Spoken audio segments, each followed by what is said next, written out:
Welcome there. In this lesson, I will discuss with you an important and informative essay, End of Term. This essay, End of Term, is written by David Deutsches. So let's have a brief introduction about the writer David Deutsches. David Deutsches was born in 1912 and died in 2005. He was a Scottish literary historian and literary critic, scholar and writer. He wrote extensively on English literature, Scottish literature and Scottish culture. He was president of the Association for Scottish Literary Studies. He was director of the Institute for the Advanced Studies in the Humanities at Edinburgh University. He wrote 2 autobiographies. First of all, we will see difference between biography and autobiography. Biography is the life history of an individual written by someone else. Autobiography is the story of a person's life written by that person. We can say that biography का मतलब ये है कि किसी भी शख्स की स्वान्ह हयात जिसे कोई दूसरा शख्स लिखता है, और ऑटोबायोग्राफी का मतलब है किसी भी शख्स की स्वान्ह हयात जिसे कि वो शख्स खुद लिखता है. David Deutsches wrote 2 autobiographies. First one is Two Worlds, an Edinburgh Jewish childhood 1956 memoir. Memoir is a collection of memories that an individual writes about moments and events. हम ये कह सकते हैं कि मेमोir यादों का एक ऐसा मजमुआ होता है जिससे कि कोई भी शख्स लिखता है अपने माजी के लम्हात और वाक़यात को याद करने के लिए. Second one is promised lands, a portrait of my father 1997. This essay, End of Term, is taken from the first autobiography, Two Worlds. Now we will discuss the key features of the essay, End of Term. Key features of the essay, End of Term. First one is weekends. Second one is Monday morning. Third one, unexpected respites. Fourth one, annual midterm holiday. Fifth one, schedule holidays. Sixth one, unfulfilled wishes of childhood. 7 one is pocket money. Now we will discuss these key features in detail.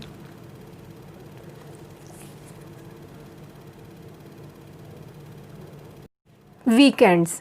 School remained closed on Saturday and Sunday. So he was reminded of his childhood by a book, Friday, Thank God. It had special appeal because it promised 2 full days to relax. इस ऐसे में David duchess हमारे साथ अपने childhood और school days की memories को share करता है. मुसन्नफ़ बताता है कि स्कूल के दिनों में उसे छुट्टियों का बड़ा शौक़ था और वो हमेशा वीकेंड का इंतज़ार करता था, और वो अपने बचपन की एक किताब जिसका अनवान फ्राइडे थैंक गॉड, जुम्मा आया ए खुदा तेरा शुक्र है, इसको याद करता था. इस किताब का अनवान जुम्मे के बारे में राइटर के एहसासात को भी बयान करता था, क्योंकि जुम्मे का दिन वीकेंड होता था, हफ्ता और इतवार छुट्टी होती थी. यही वजह थी कि राइटर जुम्मे के दिन का बड़ी बेचैनी से इंतज़ार करता था कि उसे 2 दिन मिलेंगे जिनके अंदर वो रिलैक्स होगा और इन्जॉय करेगा. It is generally said that this book was written by a school teacher in praise of holidays that David Deutsches enjoyed during his school days. ये कहा जाता है कि वो किताब जिसका अनवान फ्राइडे थैंक गॉड, जुम्मा आया ए खुदा तेरा शुक्र है, इसके स्कूल के असातिज़ा में से एक उस्ताद ने लिखी थी उन छुट्टियों की तारीफ़ में जिसे कि डेविड डचेस अपने स्कूल के दिनों में एंजॉय करता था.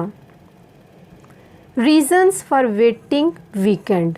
राइटर रीज़न्स भी शेयर करता है जिनकी वजह से वो वीकेंड का इंतज़ार करता था. The first one is daily grind of work. Second one is fierce competition. Third one is abundant homework. Fourth one is sense of never being able to relax. हम इसको इस तरह भी कह सकते हैं कि स्कूल की रोज़ाना की मशक्क़त, शदीद मुकाबला, बहुत ज़्यादा घर के लिए काम, कभी भी आराम के काबिल ना होने के एहसास ने हमेशा उसे शदीद दबाव का शिकार रखा था। यानी ये सारी चीज़ें जो थी और ये जो हेक्टिक रूटीन थी ये हमेशा राइटर को परेशान कर देती थी, और इन सब से निजात हासिल करने के लिए, इन सब से रिलैक्सेशन लेने के लिए राइटर जो था हमेशा वीकेंड का इंतज़ार बेचैनी के साथ करता था। Sound of maid servants steps, मुसन्नफ़ की मुलाजमा के कदमों की आवाज़। The writer's maid servant made him get up early in the morning. मुसन्नफ़ की मुलाजमा उसे सुबह सवेरे उठाने के लिए आती थी। वो क्यों उसको उठाती थी? स्कूल जाने के लिए। The sound of her steps on the stairs was full of threat, और उसके कदमों की आवाज़ बग़ैर क्लीन वाली सीढ़ियों पर इस बात की निशानदेही करती थी कि वो उन्हें स्कूल के लिए उठाने आ रही है। Her voice sounded in his ears like a summons to damnation, और उसके कदमों की आवाज़ उसके कानों में जहन्नम के बुलावे की तरह सुनाई देती थी। It was dismal experience for him, और ये उसके लिए एक बहुत ही बुरा तजर्बा था। फ्राइडे मॉर्निंग रोज़ कलर्ड। अब राइटर हमें बताता है कि जुम्मे की सुबह कैसी होती थी? Rose coloured. He felt special happy flavour in the last period on Friday. जुम्मे की सुबह यकीनी तौर पर खुशगवार होती थी, और जुम्मे के दिन आखिरी पीरियड चाहे किसी भी मजमून का हो, वो बहुत ज़्यादा खुशी महसूस करता था। फ्राइडे नाइट, जुम्मे की रात, with 2 full days before going to school again, उसके पास पूरे 2 दिन होते थे एंजॉय करने के लिए दोबारा स्कूल जाने से पहले। Was the best night of the week. इसी वजह से जुम्मे की रात उसे पूरे हफ्ते की रातों में से सबसे अच्छी लगती थी। Monday mornings. अब वो हमें मंडे मॉर्निंग के बारे में बताता है जब वो वीकेंड स्पेंड करके आता था। The most difficult time was to wake up early in the morning for school. Monday की सुबह को स्कूल के लिए दोबारा से उठना सबसे मुश्किल काम था, बिकॉज क्योंकि he had already enjoyed 2 full days of rest. वो 2 दिन इंजॉय कर चुका था मुकम्मल तौर पर आराम को। He was not mentally ready to do any hard work after a period of enjoyment, और वो दिमागी तौर पर बिल्कुल तैयार नहीं होता था कि वो कोई काम करे, मुशक्क़त करे 2 दिन इंजॉय करने के बाद। Unexpected respites. Sometimes the writer enjoyed unexpected holidays like, बाज़ औक़ात गैर मुतवक्को जो वक्फ़े आते थे मुसन्नफ़ उनको भी इंजॉय करता था। अब ये जो गैर मुतवक्को छुट्टियाँ आती थी या वक्फ़े आते थे वो कौन से थे? अ हाफ हॉलीडे, आधे दिन की छुट्टी, और ये किस लिए मिलती थी? To watch the football match, कि वो फुटबॉल का मैच देख सकें। एन आवर और 2 बिफोर रूटीन टाइम, स्कूल को मामूल के वक़्त से 1 या 2 घंटे पहले अचानक बंद कर दिया जाता था, बिकॉज ऑफ सम क्राइसिस और सेलिब्रेशन, किसी बहरान या तकरीब की वजह से। यानी अचानक किसी बहरान या तकरीब की वजह से स्कूल को मामूल के वक़्त से 1 या 2 घंटे पहले बंद कर दिया जाता था। अ फुल डे हॉलीडे, पूरे दिन की छुट्टी। Occasionally in winter, if there had been a continuous hard frost for some days, he would get a whole day's skating holiday. और कभी कभार मौसम सरमा में अगर कुछ दिनों के लिए मुसलसल शदीद बर्फ़ पड़ती तो उसे एक पूरे दिन की बर्फ़ पर फिसलने की छुट्टी मिल जाती, यानी स्केटिंग हॉलीडे उसको मिल जाती। Mid term, the writer got a Monday off once a term. It made the weekend long and pleasurable. It was a blessed holiday in boredom. तलीमी मुद्दत के दौरान एक मरतबा सालाना दरमियानी मुद्दत की एक छुट्टी यानी सोमवार की छुट्टी होती थी, जो कि हफ्ते के इख्तिताम को पुरलुत्फ़ तौर पर तवील बना देती थी। इसका मतलब ये है कि साल में एक मरतबा वीकेंड के साथ मंडे की छुट्टी होती थी जिसको कि राइटर खूब इंजॉय करता था, लेकिन वो ये भी कहता था कि जिस तरह वीकेंड बड़ी जल्दी गुजर जाता था, इसी तरह जो मंडे का दिन था जो कि एनुअल मिड टर्म हॉलीडे होती थी, वो भी बड़ी जल्दी से गुजर जाती थी। Unexpected respites, he felt much player on this occasions, यानी ये जो अनएक्सपेक्टेड हॉलीडेज़ आती थी, इन पर राइटर का जो रिएक्शन होता था, जो रिस्पॉन्स होता था, वो खुशी से भरपूर होता था। शेड्यूल हॉलीडेज़, अब वो कौन कौन सी थी? समर हॉलीडे, विंटर हॉलीडेज़ और Christmas. At Christmas and Easter he got holidays of 3 week each. अब जो क्रिसमस और ईस्टर था, स्कूल के इब्तदाई दिनों में इनमें से हर एक के लिए 3 हफ्ते की छुट्टियां होती थी। These holidays were full of players, और ये छुट्टियां जो थी उसके लिए खुशियों से भरपूर होती थी। But later tragically they were reduced to fortnight and then to mere 10 days. लेकिन बाद में बदकिस्मती से कम करके 2 हफ्ते और फिर महज 10 दिन की कर दी गई थी। The real holidays were summer holidays. असल छुट्टियां तो मौसम गर्मा की छुट्टियां होती थी। दे वर ऑफ फुल 2 months, और मौसम गर्मा की ये छुट्टियां पूरे 2 माह की होती थी। थ्रू आउट द ईयर्स, पूरे साल में, he wished for these holidays, जो राइटर था वो इन छुट्टियों के लिए ख्वाहिश करता था। And this was his only dream that came true every year, और ये वो उसका वाहिद ख्वाब था जो कि हर साल पूरा होता था।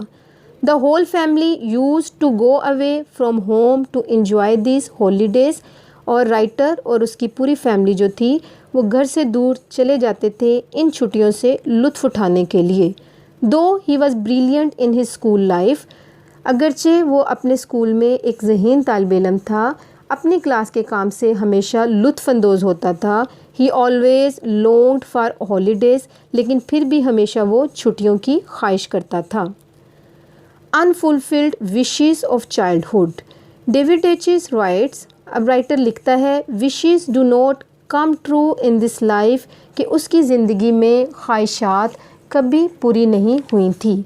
अब हम देखते हैं कि कौन सी ख्वाहिशात थी जो उसकी पूरी नहीं हुई।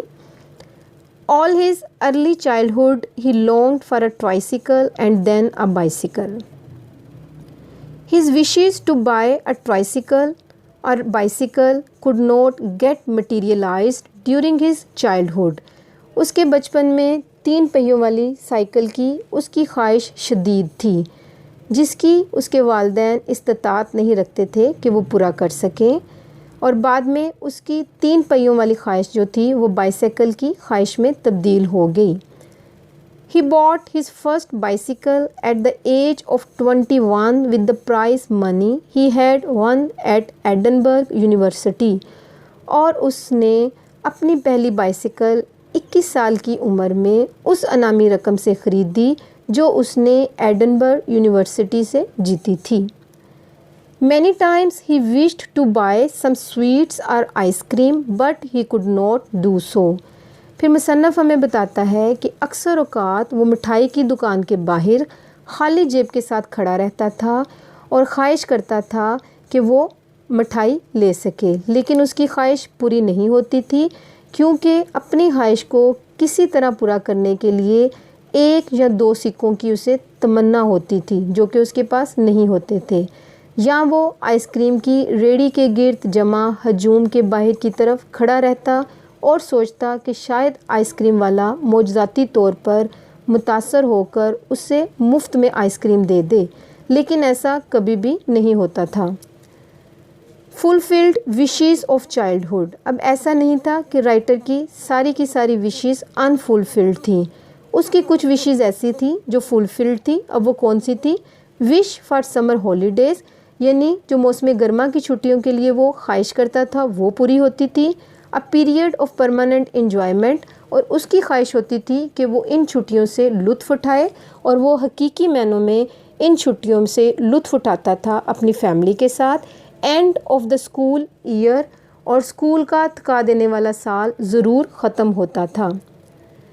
Pocket money, the writer got only a few pence a week as pocket money. अब जो राइटर था हफ्ते में जेब खर्च के लिए जो उसे चंद सिक्के मिलते थे वो उन्हें क्या करता था, जमा करने वाले डिब्बे में डाल देता था। He did not spend it and saved it in a money box like his brother and sister. और किसकी तरह वो रकम जमा करने वाले डिब्बे में डाल देता था, अपनी बहन और भाई की तरह। He saved money for the tour during summer vacation. और वो इस रकम को महफूज करता था, जमा करता था मौसम गर्मा की छुट्टियों को एंजॉय करने के लिए। He, his brother Lionel and his sister Sylvia never had anything for themself. वो, उसका भाई लाइनल और उसकी बहन सिविया कभी भी कुछ नहीं रखते थे जो कि वो अपने ऊपर खर्च कर सके। यानी वो सारी की सारी जो पॉकेट मनी होती थी उसे रकम जमा करने वाले डिब्बे में डालकर जमा करते थे ताकि वो उससे छुट्टियां एंजॉय कर सकें जो कि उन्हें मौसम गर्मा में होती थी। Review. David Dutchess shares his childhood memories such as wish for weekends, tired of hectic routine of school life, unexpected respites, unfulfilled wishes.